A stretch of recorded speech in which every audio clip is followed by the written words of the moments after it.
The grind don't stop for me, man, know that the grind don't stop for me. The grind don't stop for me, man, know that the grind don't stop for me. The grind don't stop for me, man, know that the grind don't stop for me. The grind don't stop for me, come on, know that the grind don't stop for me.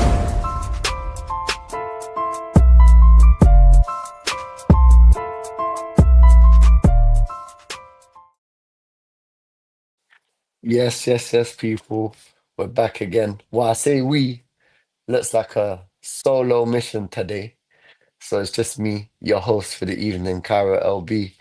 And without further ado, please don't forget to like, share, subscribe, send it to whoever. If you enjoy the show, make sure that you're commenting as well. We do read them. We want to make sure that we're engaging with our peoples. But yeah, moving on, you know the score. Straight away, it's been a weekend. It's been a weird weekend because you got FA Cup and Prem fixtures, but we'll go through the Prem fixtures first. We got Man United beating Brentford 2-1 by the skin of their teeth. They made it through. Man United look strong right now. They're finding ways to win games. I can't really complain. Um, it's a bit of a weird one because and I say for myself as a Chelsea fan that I need them to drop points, but really and truly, it makes no difference because I don't even think we can catch them. I don't even think we're anywhere near them. It makes no sense. It does absolutely nothing. So they've kind of done us a favor because I probably need Brentford to drop points more than I need United to drop points, which is mad, mad, mad to say, but that's the reality of the situation. So, my team's got to step up. Somehow we're nearly top by Christmas now. We're fighting teams like Brentford, Bournemouth, and all the rest. So, yeah, crazy. But yeah, we move. Fulham beat Villa 1-0. Again, good result for Villa. That's what again, it's a good result for Chelsea. So I'm happy about that. Liverpool beat Crystal Palace 3-1. Again, Liverpool, when I thought they were just falling off and dropping points, they've come back with a new resurgence. Obviously, Mo Salah got injured, so that's not good for them. Apparently, he will be back before the end of the season, so it won't be his last game for Liverpool, which I'm sure they're glad to hear. Well, definitely him. He'd be glad to hear that because he definitely doesn't want to go out on an injury. That would be quite unfortunate way to end his Liverpool career and his Prem career, to be fair, because he is a Prem great. He has been doing this thing, so be good to end on a high for him. Well, not in terms of trophies, but in terms of actually being able to play and getting a ovation from the fans because he does deserve it. To be fair. But moving on, we got West Ham 2, Everton 1 in a relegation race. Again, West Ham, they're picking up points. Since Nuno's gone there, might have taken a bit longer than I expected, but they've been doing their thing. They're picking up points. They're not playing games. Again, it's a good result for Chelsea because, like I said, we're fighting Everton's, Bournemouth's, Brentford's, and all those clubs. So I'm glad to see them drop points. So I'm definitely happy about that one as well. And we've got Spurs, we've got Wolves. Obviously, I already relegated Wolves versus Spurs. Spurs finally get their first win of 2026. Yes, it is mad to say, but that is their first win of 2026, which is embarrassing. But it's the reality of the situation. They're in the relegation zone for a reason. They probably thought, yes, finally we win a game. It means absolutely nothing because the teams around them also got 3 points, so they stay in the relegation zone where we all want them to be. Moving on, we've got Arsenal. Arsenal 1, Newcastle nil. Arsenal, they nicked 3 points. They score a very good goal from a corner, but a different type of corner than we're all expecting. Eze with a great finish in the 9th minute, and they just stuck in there. There was a chance late on with Wissa that I thought, oh, he could have rubbed the points back, but he didn't, unfortunately for me, because I don't like when Arsenal win games. But they got over the line, they got a clean sheet, so can't really say anything to them. Props to them. They've got a long title race to go, 4 games left. The only thing that I saw, the thing that I noticed the most was at the end of the game, the Arsenal players just looked so deflated. It looked like even though they won, they just look like, oh my God, like we had to give everything. That it's just, it's not filling me with confidence. Arsenal fans, tell me if you're feeling confident about your title running, because me personally, I don't know, it looks a bit shaky. I think City might drop more points, but I also think Arsenal might drop more points. So it'd be interesting to see how that one pans out in the title race. Moving on, for the Friday night fixture, I don't know what happened to Sunderland because they're usually good at home, but Nottingham Forest relegation, looking at relegation, just said not today. We're turning up. Just brushed them 5-0, which is crazy. I was watching it, I was thinking, who is this? This ain't the Forest that I know.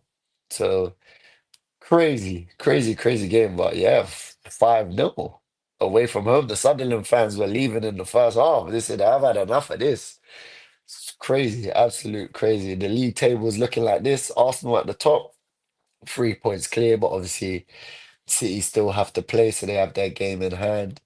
And like the title of the show says, it's neck and neck because I don't know who's going to be dropping points first or what's going to play into whose hands. And then if you look at the other end of the table, Spurs still in that relegation zone. There's looking very close. I think it's between them and West Ham. I think Forest might be safe if they get another win. That could be the end of that. But again, if Spurs go down, I don't even know what to say. Like, it's honestly just embarrassing for them as a club. But they got 3 points this week, so I guess it's something to build off. Something to build off. But moving on, we got the FA Cup scores. One that I want to talk about the most. Chelsea won, Leeds nil. Now, fortunate enough for me, I got to go to the game. Very, very mad game.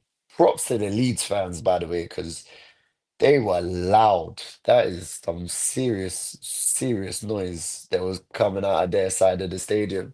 To be fair, the Chelsea fans weren't too bad because you know sometimes we have a bit of stuff with our atmosphere, but we was all right as well. But that Leeds atmosphere was crazy.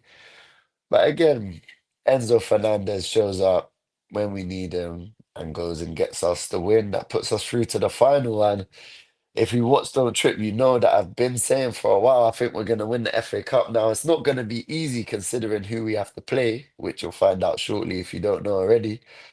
But yeah, it's a good performance and big up to Callum McFarlane because, again, interim coach, the players, he looked like he galvanized the players. Even if it's just for one game for the semi-final, they thought they had to show up or what, but they done well. We hadn't kept a clean sheet in forever, kept a clean sheet. We hadn't scored in about 5 or 6 games, scored in this game. So it don't look good for in terms of Rosenior, but the form that we were showing before, 5 losses in a row, was not a form that could make you Chelsea manager. Let's be real. And yeah, so I was happy about that. Like I said, Chelsea through to the FA Cup final. I'm telling you, I have a feeling I want that FA Cup, and it might do us well as well for European places if Villa win the not the Conference League, if Villa win the Europa League and they finish in the top five. I think something drops down, or if you win the FA Cup or whatever. So many little nuances that need to be sorted out. So us winning the FA Cup will do us wonders anyway by getting us into Europe, even if we try and do some stupidness.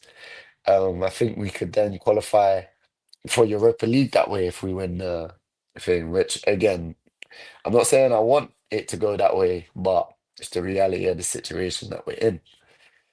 Then we have Man City 2, Southampton 1. Again, mad game. Southampton were well in the game for large parts, and then they go 1-0 up, and I'm thinking, oh my God, are they gonna go and nick it? And then Man City said, all right, calm down, let's sub on the big guns. Doku comes on, gets goal and assist. Haaland comes on, you know it's just straight danger. They do well. They sub on the big guns and they get their goals and they leave happy. Get me, break Southampton fans' hearts deep, but that's what Man City do. So it sets up a big game between Man City and Chelsea in that final. Hopefully, I get to go to that game as well. That'll be absolutely crazy. But I am hoping that Chelsea can get over the line. Hoping, yeah. We obviously we won 2 trophies last year, this is our last trophy that we can go for. So hopefully, fingers crossed, we can get over the line. Last time Callum McFarlane was in charge, we got a 1-1 draw with City at the Etihad. So it can be done. It can be done. But football in general, there was a mad game yesterday night. And when I say yesterday night, I'm talking about this. I'm talking about this. That is crazy. I don't even know where to start with that. I saw it divided opinion, especially on the commentary and on the broadcast, because they're saying there's no defending in this game. It's not good defending. But for the neutrals, that is just unreal. 5-4, 9 goal thriller, most goals ever in a Champions League semi-final tie, especially for one leg. It's not even over. That's the best part about it. We gotta go to the Allianz Arena and do it all again. Like both just free scoring teams. Like good luck to any team that's gonna try to stop them scoring goals. Any of them, either PSG or Bayern. Elise, Kane, Luis Diaz on fire. Luis Diaz goal flicking it over the defender. Oh, just disgusting. Then you got Kvaratskhelia as well. Just that he's a problem. I can't believe that anyone let this guy go to PSG when he was on. They didn't pay massive money for him either. What he probably deserves to be going for the millions, maybe 100 million plus for a player like him because that is he's a serious player, serious player. And then Dembele, Ballon d'Or winner, showing up, getting man of the match. He's a new player to the one we saw at Barca. He looked dangerous, but now he's genuinely either the best or one of the best in the world, and no one can really complain about it. So props to Dembele as well. That's proper. And then moving on into Fraud Watch. Stop it! Cut it out! Fraud Watch. So it would be nice to go around the houses here, but we're not, because it's just me. So my Fraud Watch for this week, it's got to go to Liam Rosinha because nothing like 5 losses in a row. You haven't scored at all, just about even coming close to scoring. You're not even close to scoring. Callum finally comes in, simplifies everything. You go win a game, big rival game, semi-final. The players are up for it. It's just, I don't know whether the players lost respect for him or they didn't believe in his ideas, but they let Callum McFarlane just come in, just simplified everything, got his tactics spot on. So I really do have to big up Callum McFarlane because again, he's not he's not a manager. He has no managerial experience at high level. He has no managerial experience in terms of like first team level football. Not even at Chelsea, it'd be very easy for him to sink and us be like, well, fair enough, like he has no credentials. But he's shown that he can do it. Like I said, he got a point versus Man City away, big point at the time. And again, he's done it again. He gets a win in this game. No one can complain. It'll be interesting to see who they get in next. And if in the comments, Don't Trip fans, have a look at who you think they're gonna be putting in to the dugout for Chelsea next. Moving on to winners. Winners. Again, it would be lovely to go around the houses, but we're not because it's just me. It's just me, Kairo L-B. So yeah, moving on to winners. Now, my winner for this week, again, I don't care. I'm being Chelsea biased. Enzo Fernandez. And the reason why I give it to Enzo Fernandez is because he has to lead us out. He's the vice captain of the club. Recently, you may know he got banned for 2 games for talk like flirting with Real Madrid or whatever you make of it. But at the end of the day, the way I see it is that this is a top class player. a world-class player, in my opinion. One of the best midfielders in the world, in my opinion. You may just think that's Chelsea bias, but I've been saying this for years. I've been saying when we brought him in and we had Graham Potter, and I'm watching Graham Potter play him in CDM as if he was ever a CDM. Didn't make any sense. He stuck by us, played through it, didn't complain, moved on. Then we got a new manager. I think it was Frank after that. Same again, done his thing. And after that, it was this manager, that manager, and his standards have stayed high all the way through.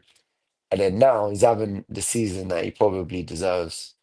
Just unreal. Scores important goals. Probably one of the best goal scoring midfielders in the world. He's really living up to that number 8 in that sense. He's I think he's our second top goal scorer. He's unreal. He's a World Cup winner. He's still young. He's done it at club level, winning trophies. He's done it on international level in the World Cup. He's done it Copa America as well. He's just a top class player, and people didn't realize this when Chelsea weren't doing well. I always said you put Enzo Fernandez in a winning team, people will look at him a lot differently to what they do now and way what they did before when they were asking about, oh, is he worth the price? Is he worth this? Is he this? Is he a flop? Is he? He was never a flop. He always had good performances. The only problem was it only shows up when you're winning. When you're winning games, he is one of the best players on the pitch. When you're losing games, he's still one of the best players on the pitch. The only difference is he's not. It's not going to be talked about when you're losing. He's a top class individual, and the way I see it is he's stuck with us through thick and thin. He's the vice captain of the club, and he gets important goals. He earns what happens to. He earned the right to be able to do these things.